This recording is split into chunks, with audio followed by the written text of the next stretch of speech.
যেমনই ভাবে আগুন ময়লা আবর্জনাকে অথবা শুকনো কাঠকে জালে পুড়ে ভস্ম করে দেয়, আল্লাহর কোন মুমিন বান্দা যদি পবিত্র মাহে রমাদানে রমজান শরীফের রোজা সঠিকভাবে আদায় করতে পারে, রাতের তারাবি আদায় করতে পারে, আল্লাহ রাব্বুল আলামিন জানিয়ে দিয়েছেন, তার হাবিব সাল্লাল্লাহু আলাইহি ওয়াসাল্লাম বলে গিয়েছেন, তাহলে কোন মুমিন ব্যক্তি যদি রমাদানের পবিত্রতা রক্ষা করে সঠিকভাবে রোজা আদায় করে, আগুন যেমন গুনাহকে জ্বালিয়ে দেয়, পুড়িয়ে দেয়, ভস্ম করে দেয়, এই রমাদান ও মুমিনের অন্তরে সমস্ত পাপ পঙ্কিলতাকে জ্বালিয়ে ভস্ম করে দিবে। পড়েন সুবহানাল্লাহ।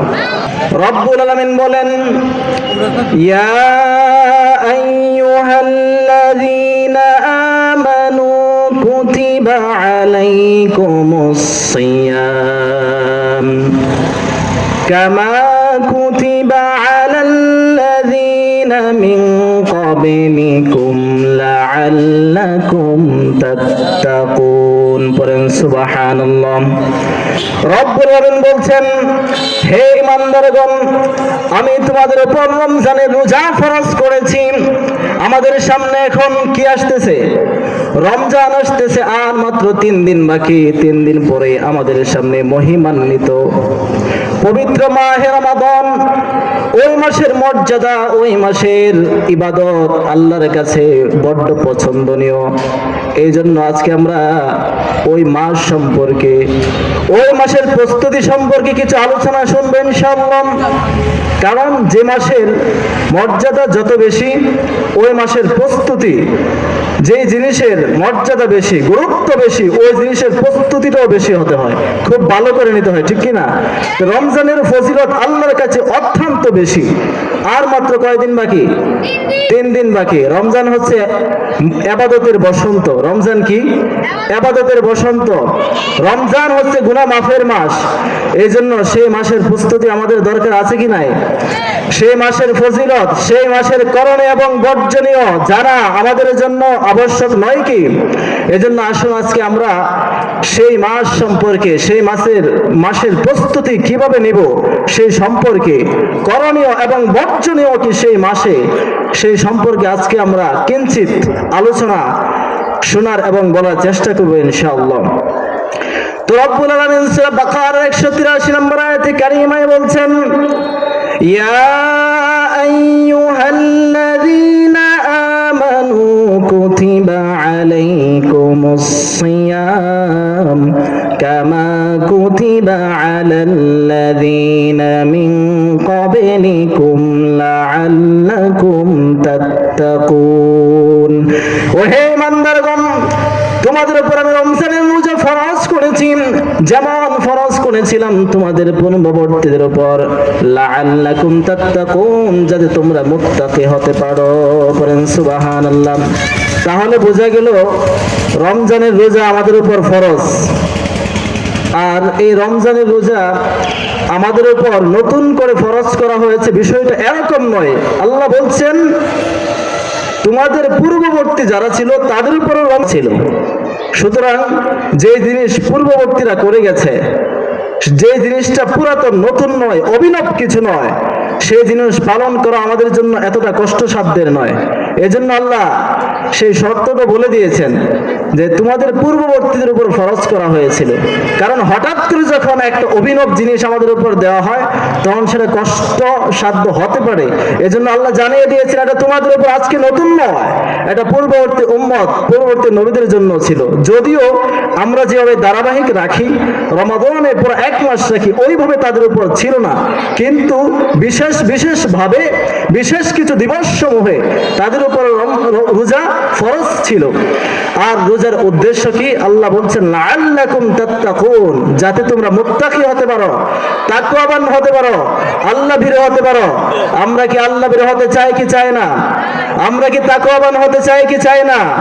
আমরা কি আল্লাহর বন্ধু হতে চাই কি চাই না? আল্লাহর বন্ধু যদি হতে চান, তাকওয়াবান যদি হতে চান, আল্লাহ ভীরু যদি হতে চান, তাদের জন্যই 2026 সালের এই রমাদান। চিল্লা বলেন ঠিক কিনা? এই জন্য এই রমাদানকে আমাদেরকে কাজে লাগাতে হবে। মুত্তাকি হতে হবে। রমজান এটা রমজুন ধাতু থেকে নির্গত। রমজুন ধাতু থেকে নির্গত। রমজুন শব্দের অর্থ হচ্ছে জ্বালানো, পুরানো, ভস্য করা ইত্যাদি। রমাদানকে রমাদান কেন নাম করা হয়েছে? হযরত আনাস রাদিয়াল্লাহু আনহু, আল্লাহর নবীর একজন বিশেষ সাহাবী, 10 বছরের খাদেম ছিলেন বিশ্ব নবীজির। হযরত আনাস রাদিয়াল্লাহু আনহু বর্ণনা করেছেন, তিনি বলেন, ওয়া ইন্নামা সুম্মিয়া রমাদান ফাইন্নাহু ইয়ারমিদু যুনুব। এই রমাদানকে রমাদান এই কারণেই নামকরণ করা হয়েছে, কেননা এই রমাদান মানুষের গুনাহকে, মানুষের পাপ পঙ্কিলতাকে ধুয়ে মুছে, জ্বালিয়ে পুড়িয়ে ভস্ম করে দেয়। করেন সুবহানাল্লাহ।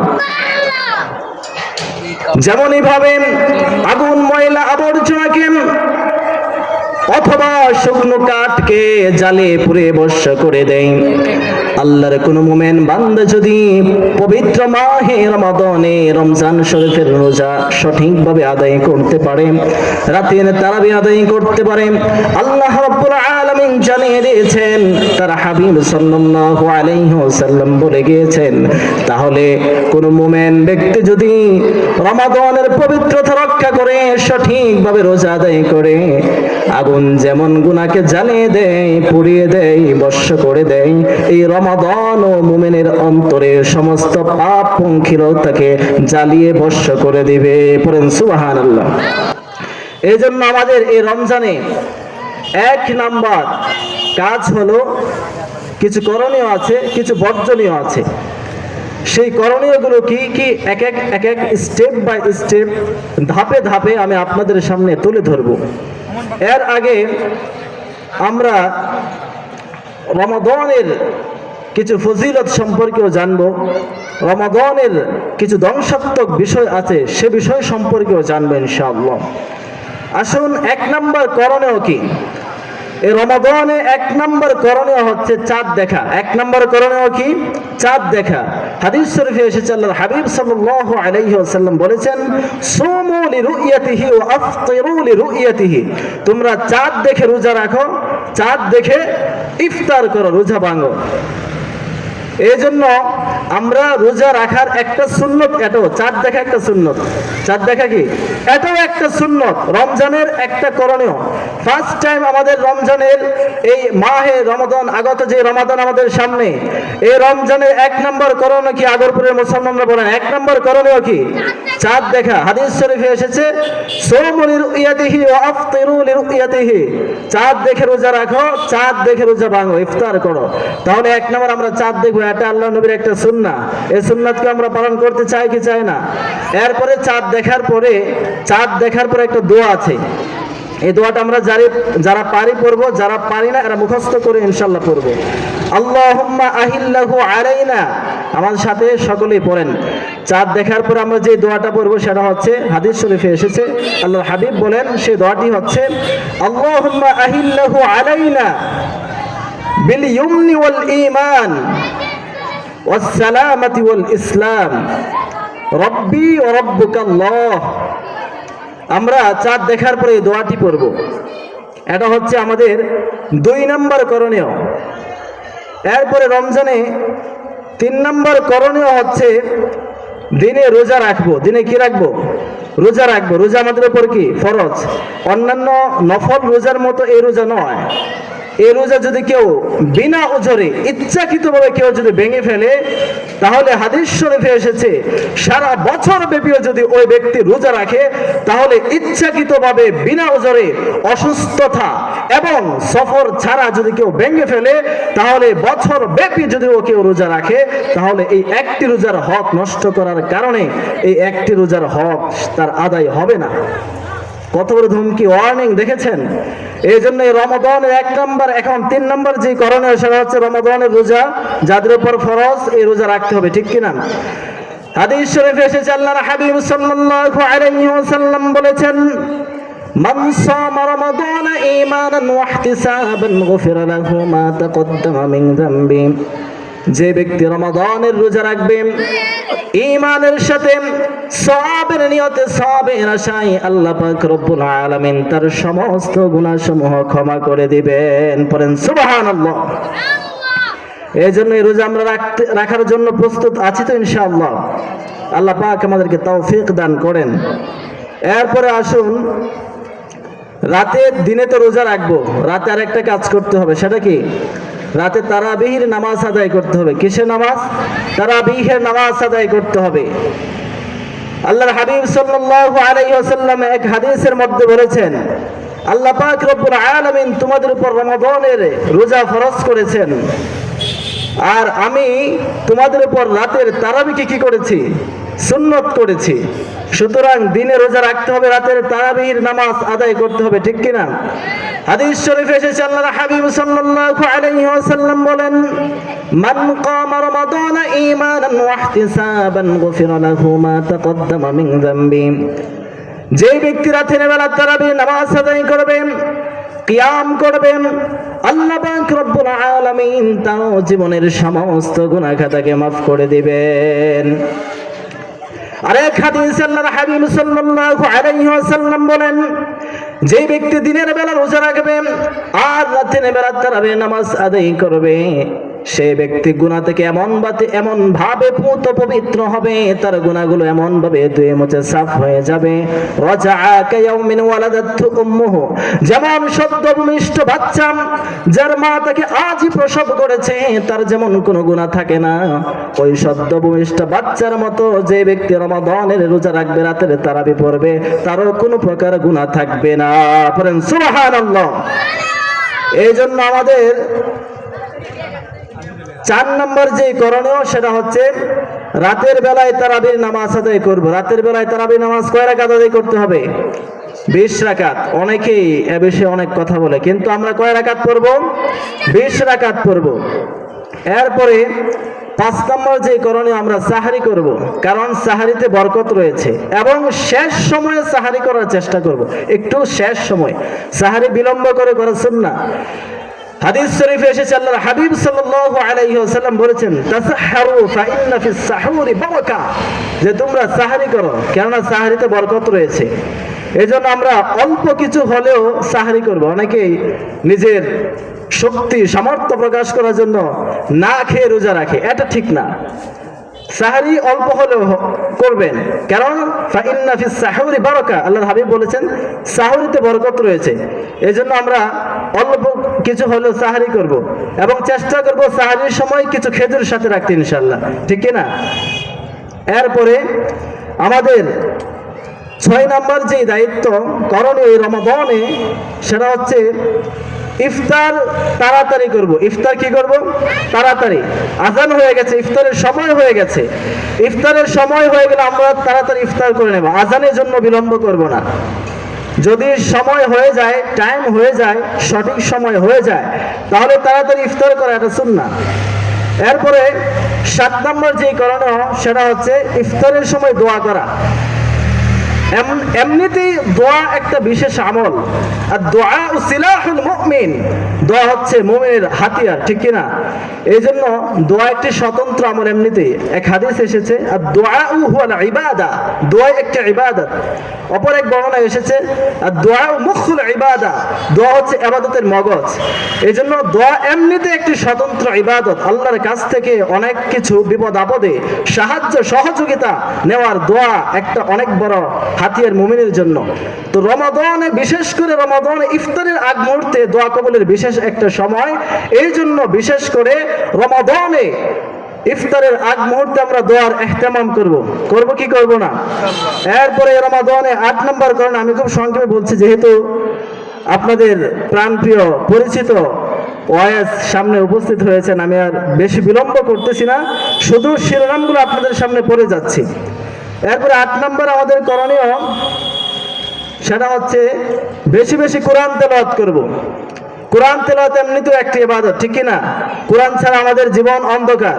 কোরআন মানুষকে অন্ধকার থেকে আলোর পথ দেখায়, কোরআন মানুষকে হেদায়েতের পথ দেখায়, কোরআন মানুষকে জান্নাতের পথ দেখায়, ঠিক কিনা? এই কোরআন দুনিয়াতে কাজে লাগবে, কবরেও কাজে লাগবে, কিয়ামতের ময়দানেও কাজে লাগবে। এই জন্য এই কোরআনকে পিছিয়ে রাখা যাবে না। বুক সেলফের সবচাইতে উপরের তলায়, সবচাইতে অবহেলিত হিসাবে এই কোরআনকে রাখা যাবে না। এই কোরআনকে সদা সর্বদা সামনে রাখতে হবে, ঠিক কিনা? এই কোরআন যদি সুপারিশ না করে, কোরআন যদি আপনার বিরুদ্ধে সুপারিশ করে তাহলে কিয়ামতের ময়দানে জান্নাতে যাওয়া কঠিন হয়ে যাবে। এজন্য এই কোরআনের সাথে অ্যাটাচমেন্ট, কোরআনের সাথে সম্পর্ক রাখতে হবে।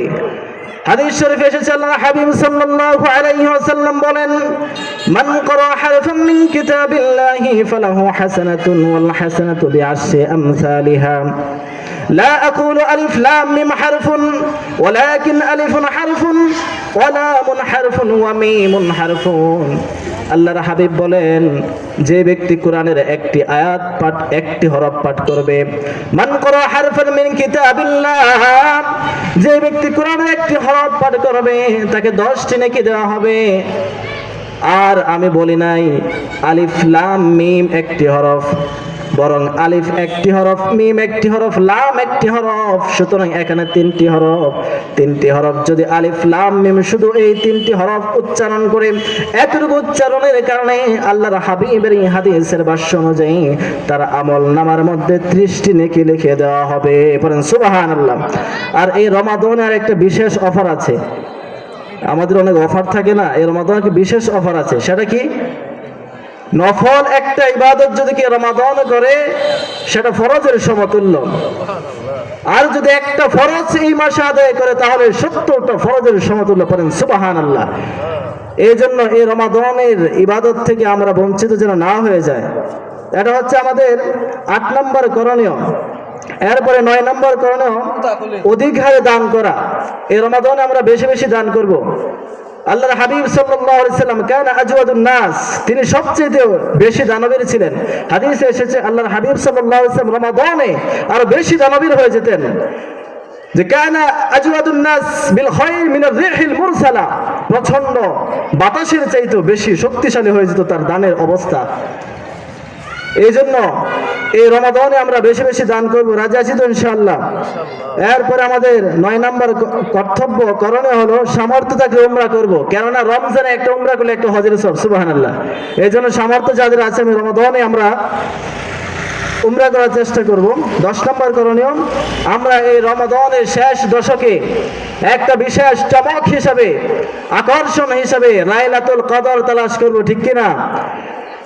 রব্বুল আলামিন বলেন, ইন্না আনজালনাহু ফি লাইলাতিল কদর ওয়া মা আদরাকা মা লাইলাতুল কদর লাইলাতুল কদরি খায়রুম মিন আলফি শাহর। আল্লাহ রাব্বুল আলামিন বলেন লাইলাতুল কদর রয়েছে রমজানের শেষ দশকে। আর এই রমাদানের শেষ দশকে এই লাইলাতুল কদর যদি কেউ পেয়ে যায় তার মতো সৌভাগ্যবান আর কেউ নাই। এই লাইলাতুল কদর এমন একটি রাত যেটা 1000 মাসের চেয়ে উত্তম। লাইলাতুল কদরি খায়রুম মিন আলফি শাহর। আল্লাহ বলেন এটা 1000 মাসের চাইতে উত্তম। 1000 মাস যদি হিসাব করা হয় তাহলে হয় কত হয়? 1000 মাসের হিসাব করলে 1,83,000 বছর 4 মাস হয়। তাহলে 1,83,000 বছর 4 মাস যদি কেউ টানা ইবাদত করলে যে পরিমাণ সওয়াব তার চেয়ে বেশি সওয়াব হবে রমাদানের শেষ দশকে লাইলাতুল কদরে ইবাদত।